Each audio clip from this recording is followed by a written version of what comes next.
ನನಗೆ ಮಾಹಿತಿ ಗೊತ್ತಿಲ್ಲ. ಅಸೆಂಬ್ಲಿಲಿದ್ದೆ, ಬರ್ತಾ ಇದ್ದೀನಿ. ರಾಜಣ್ಣಂದು ಏನು ಎತ್ತ ಅಂತೇಳಿ ನನಗೇನು ಮಾಹಿತಿ ಇಲ್ಲ. ಮತಗಳ್ಳತನದ ವಿಚಾರವನ್ನ ನೇರವಾಗಿ ಪ್ರಶ್ನೆ ಮಾಡಿದ್ದಕ್ಕೆ ಹೀಗಾಯ್ತು ಅಂತ ಇದೆ. ಅಲ್ಲ, ಏನು ಆ್ಯಕ್ಷನ್ನು ಏನು ರಿಯಾಕ್ಷನ್ ಅಂತ ಏನು ನನಗೆ ಮಾಹಿತಿ ಇಲ್ಲ. ಒಂದು, ರಾಹುಲ್ ಗಾಂಧಿಯವರು ಬೆಂಗಳೂರಿಗೆ ಬಂದು ಮಾತನಾಡಿದ್ದಾರೆ. KPCCಯಿಂದ ಪ್ರತಿಭಟನೆ ಕೂಡ ಹಮ್ಮಿಕೊಂಡಿದ್ದಾರೆ. ಅದು ವಿರುದ್ಧವಾಗಿ ಮಾತನಾಡ್ತಕ್ಕಂಥದ್ದು ಅದೇ ಪಕ್ಷದ ಕಾರ್ಯಕರ್ತರಲ್ಲಿ, ನಾಯಕರಲ್ಲಿ ಮಾತನಾಡಬಾರ್ದು. ಒಂದು ರಾಷ್ಟ್ರೀಯ ಪಕ್ಷದ ವಿಚಾರದಲ್ಲಿ ಅವ್ರೇನು ಇಲ್ಲೇ ಬಂದು ಬೆಂಗಳೂರಿಗೆ ಪ್ರತಿಭಟನೆ ನೇತೃತ್ವ ವಹಿಸಿರ್ತಾರೆ, ಅದು ವಿರುದ್ಧ ಮಾತನಾಡಿದ್ರೆ ಪಕ್ಷದ ಉಲ್ಲಂಘನೆ ಆಗ್ತದೆ ಅಂತಕ್ಕಂಥದ್ದು ನಿಮ್ಮ ಮಾಧ್ಯಮಗಳಲ್ಲಿ ಕೂಡ ನೋಡಿದ್ದೇನೆ. ಅದು ತಪ್ಪಾಗ್ತದೆ. ಅಲ್ಲ, ಸತ್ಯ ಹೇಳಿದ್ದಕ್ಕೆ ಹೀಗಾಯ್ತು ಅಂತಿದ್ದಾರೆ ಬಿಜೆಪಿ ಅವರು. ಸತ್ಯ ಅಸತ್ಯ ಅದು ಬೇರೆ. ನಾವು ಸತ್ಯನೋ ಅಸತ್ಯನೋ ಅಂತ ತೀರ್ಮಾನ ಮಾಡ್ತಕ್ಕಂಥವ್ರು ನಾವಲ್ಲ. ಲೋಕಸಭೆಯ ವಿರೋಧ ಪಕ್ಷದ ನಾಯಕರು ಕರ್ನಾಟಕಕ್ಕೆ ಬಂದು ಮಾತನಾಡಿದ್ದಾರೆ.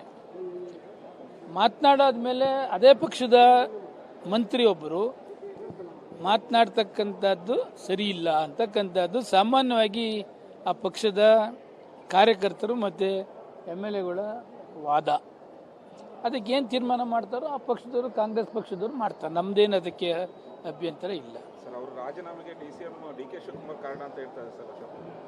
ನೋಡಿ, ಎಲ್ಲದಕ್ಕೂ DK ಶಿವಕುಮಾರ್ ಯಾಕೆ ತತ್ತೀರಿ? DK ಶಿವಕುಮಾರ್ 9 ಬಾರಿ ಶಾಸಕರಾಗಿದ್ದಾರೆ. ಕರ್ನಾಟಕ ರಾಜ್ಯದ ಕಾಂಗ್ರೆಸ್ ಪಕ್ಷದ ಅಧ್ಯಕ್ಷರಾಗಿದ್ದಾರೆ. ಯಾರ್ದೇನೇ ಆದ್ರೂ DK ಶಿವಕುಮಾರ್ ಅಂತ ಅವ್ರ ಹೆಸರು ತರ್ತಕ್ಕಂಥದ್ದು ಏನಿದೆ? ಅದರಿಂದ ಅವ್ರ ಹೆಸರನ್ನ ಮಧ್ಯೆ ತರ್ತಕ್ಕಂಥದ್ದು ಸರಿ ಇಲ್ಲ. ರಾಜಣ್ಣ ಅವ್ರ ನೇರ ನಡೆನುಡಿನೇ ಇದಕ್ಕೆ ಕಾರಣ ಆಯ್ತಾ ಅಂತ. ಯಾರು? ಅವ್ರ ನೇರ ನಡೆನುಡಿ ಮಾತನಾಡ್ತಿದ್ರಲ್ಲ, ಅದೇ ಒಂದೊಂದು ಸಾರಿ ನೇರ ನಡೆನುಡಿ ಸರಿ ಹೋಗ್ತದೆ, ಒಂದೊಂದು ಸಾರಿ ಸರಿ ಹೋಗೋದಿಲ್ಲ. ಬಟ್ ರಾಜಣ್ಣ ಮೋಸ್ಟ್ ಸೀನಿಯರ್ ಇದ್ದಾರೆ, ಮಂತ್ರಿ ಇದ್ದಾರೆ. ಅದು ಅಸೆಂಬ್ಲಿ ಟೈಮ್ನಲ್ಲಿ ಭಾಳ ಎಚ್ಚರಿಕೆಯಿಂದ ಮಾತನಾಡಬೇಕಾಗ್ತದೆ. ಎಚ್ಚರಿಕೆಯಿಂದ ಮಾತನಾಡದೆ ಹೋದರೆ ಅನಾಹುತ ತಪ್ಪಿದ್ದಲ್ಲ.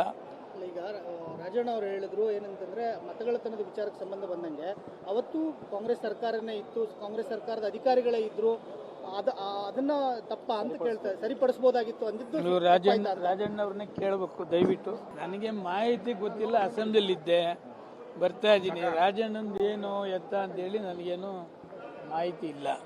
ಮತಗಳ್ಳತನದ ವಿಚಾರವನ್ನ ನೇರವಾಗಿ ಪ್ರಶ್ನೆ ಮಾಡಿದ್ದಕ್ಕೆ ಹೀಗಾಯ್ತು ಅಂತ ಇದೆ. ಅಲ್ಲ, ಏನು ಆ್ಯಕ್ಷನ್ನು ಏನು ರಿಯಾಕ್ಷನ್ ಅಂತ ಏನು ನನಗೆ ಮಾಹಿತಿ ಇಲ್ಲ. ಒಂದು, ರಾಹುಲ್ ಗಾಂಧಿಯವರು ಬೆಂಗಳೂರಿಗೆ ಬಂದು ಮಾತನಾಡಿದ್ದಾರೆ. KPCCಯಿಂದ ಪ್ರತಿಭಟನೆ ಕೂಡ ಹಮ್ಮಿಕೊಂಡಿದ್ದಾರೆ. ಅದು ವಿರುದ್ಧವಾಗಿ ಮಾತನಾಡ್ತಕ್ಕಂಥದ್ದು ಅದೇ ಪಕ್ಷದ ಕಾರ್ಯಕರ್ತರಲ್ಲಿ, ನಾಯಕರಲ್ಲಿ ಮಾತನಾಡಬಾರ್ದು.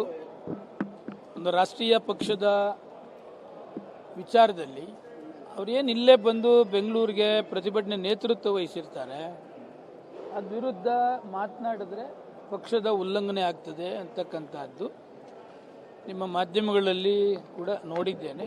ಅದು ತಪ್ಪಾಗ್ತದೆ. ಅಲ್ಲ, ಸತ್ಯ ಹೇಳಿದ್ದಕ್ಕೆ ಹೀಗಾಯ್ತು ಅಂತಿದ್ದಾರೆ ಬಿಜೆಪಿ ಅವರು. ಸತ್ಯ ಅಸತ್ಯ ಅದು ಬೇರೆ.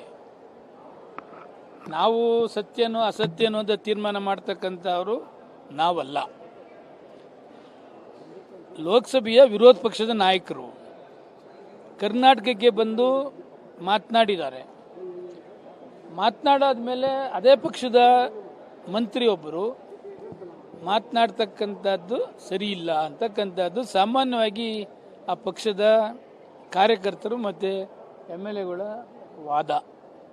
ಅದಕ್ಕೆ ಏನು ತೀರ್ಮಾನ ಮಾಡ್ತಾರೋ ಆ ಪಕ್ಷದವರು, ಕಾಂಗ್ರೆಸ್ ಪಕ್ಷದವರು ಮಾಡ್ತಾರೆ. ನಮ್ದೇನು ಅದಕ್ಕೆ ಅಭ್ಯಂತರ ಇಲ್ಲ. ಸರ್, ಅವರು ರಾಜೀನಾಮೆಗೆ DK ಶಿವಕುಮಾರ್ ಕಾರಣ ಅಂತ ಹೇಳ್ತಾರೆ ಸರ್. ನೋಡಿ, ಎಲ್ಲದಕ್ಕೂ DK ಶಿವಕುಮಾರ್ ಯಾಕೆ ತತ್ತೀರಿ? DK ಶಿವಕುಮಾರ್ 9 ಬಾರಿ ಶಾಸಕರಾಗಿದ್ದಾರೆ. ಕರ್ನಾಟಕ ರಾಜ್ಯದ ಕಾಂಗ್ರೆಸ್ ಪಕ್ಷದ ಅಧ್ಯಕ್ಷರಾಗಿದ್ದಾರೆ. ಯಾರ್ದೇನೇ ಆದ್ರೂ DK ಶಿವಕುಮಾರ್ ಅಂತ ಅವ್ರ ಹೆಸರು ತರ್ತಕ್ಕಂಥದ್ದು ಏನಿದೆ? ಅದರಿಂದ ಅವರ ಹೆಸರನ್ನ ಮಧ್ಯೆ ತರ್ತಕ್ಕಂಥದ್ದು ಸರಿ ಇಲ್ಲ. ರಾಜಣ್ಣ ಅವ್ರ ನೇರ ನಡೆನುಡಿನೇ ಇದಕ್ಕೆ ಕಾರಣ ಆಯ್ತಾ ಅಂತ. ಯಾರು? ಅವ್ರ ನೇರ ನಡೆ ನುಡಿ ಮಾತನಾಡ್ತಿದ್ರಲ್ಲ ಅದೇ ಅದೇ ಅವ್ರು ಮಾಡುವಾಯ್ತಾ ಅಂತ. ಒಂದೊಂದು ಸಾರಿ ನೇರ ನಡೆನುಡಿ ಸರಿ ಹೋಗ್ತದೆ, ಒಂದೊಂದು ಸಾರಿ ಸರಿ ಹೋಗೋದಿಲ್ಲ. ಬಟ್ ರಾಜಣ್ಣ ಮೋಸ್ಟ್ ಸೀನಿಯರ್ ಇದ್ದಾರೆ, ಮಂತ್ರಿ ಇದ್ದಾರೆ. ಅದು ಅಸೆಂಬ್ಲಿ ಟೈಮ್ನಲ್ಲಿ ಭಾಳ ಎಚ್ಚರಿಕೆಯಿಂದ ಮಾತನಾಡಬೇಕಾಗ್ತದೆ. ಎಚ್ಚರಿಕೆಯಿಂದ ಮಾತನಾಡದೆ ಹೋದರೆ ಅನಾಹುತ ತಪ್ಪಿದ್ದಲ್ಲ.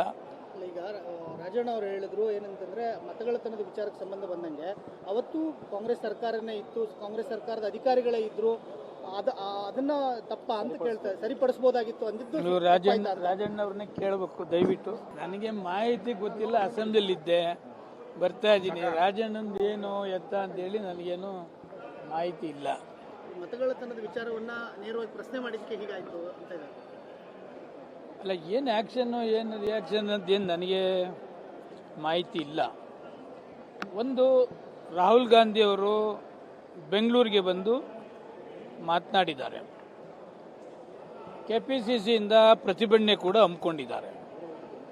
ಅದು ವಿರುದ್ಧವಾಗಿ ಮಾತನಾಡ್ತಕ್ಕಂಥದ್ದು ಅದೇ ಪಕ್ಷದ ಕಾರ್ಯಕರ್ತರಲ್ಲಿ, ನಾಯಕರಲ್ಲಿ ಮಾತನಾಡಬಾರ್ದು. ಒಂದು ರಾಷ್ಟ್ರೀಯ ಪಕ್ಷದ ವಿಚಾರದಲ್ಲಿ ಅವ್ರೇನು ಇಲ್ಲೇ ಬಂದು ಬೆಂಗಳೂರಿಗೆ ಪ್ರತಿಭಟನೆ ನೇತೃತ್ವ ವಹಿಸಿರ್ತಾರೆ, ಅದು ವಿರುದ್ಧ ಮಾತನಾಡಿದ್ರೆ ಪಕ್ಷದ ಉಲ್ಲಂಘನೆ ಆಗ್ತದೆ ಅಂತಕ್ಕಂಥದ್ದು ನಿಮ್ಮ ಮಾಧ್ಯಮಗಳಲ್ಲಿ ಕೂಡ ನೋಡಿದ್ದೇನೆ.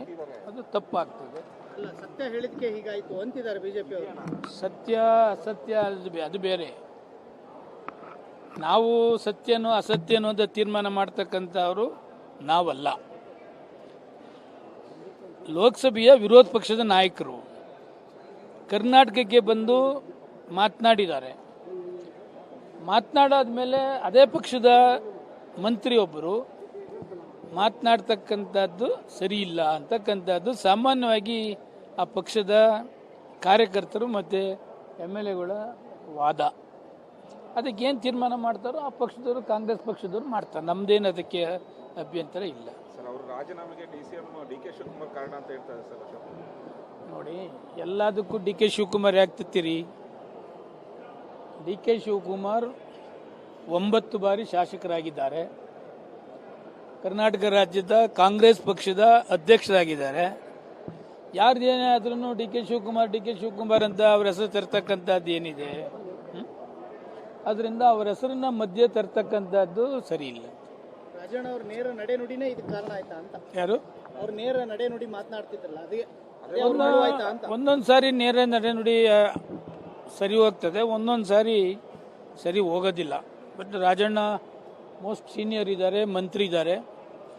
ಅದು ಅಸೆಂಬ್ಲಿ ಟೈಮ್ನಲ್ಲಿ ಭಾಳ ಎಚ್ಚರಿಕೆಯಿಂದ ಮಾತನಾಡಬೇಕಾಗ್ತದೆ. ಎಚ್ಚರಿಕೆಯಿಂದ ಮಾತನಾಡದೆ ಹೋದರೆ ಅನಾಹುತ ತಪ್ಪಿದ್ದಲ್ಲ. ಈಗ ರಾಜಣ್ಣ ಅವರು ಹೇಳಿದ್ರು ಏನಂತಂದ್ರೆ ಮತಗಳತನದ ವಿಚಾರಕ್ಕೆ ಸಂಬಂಧ ಬಂದಂಗೆ ಅವತ್ತು ಕಾಂಗ್ರೆಸ್ ಸರ್ಕಾರನೇ ಇತ್ತು, ಕಾಂಗ್ರೆಸ್ ಸರ್ಕಾರದ ಅಧಿಕಾರಿಗಳೇ ಇದ್ರು, ಅದನ್ನ ತಪ್ಪ ಅಂತ ಕೇಳ್ತಾರೆ, ಸರಿಪಡಿಸಬಹುದಾಗಿತ್ತು ಅಂದಿದ್ದು ನೀವು ರಾಜಣ್ಣ ಅವ್ರನ್ನ ಕೇಳಬೇಕು ದಯವಿಟ್ಟು.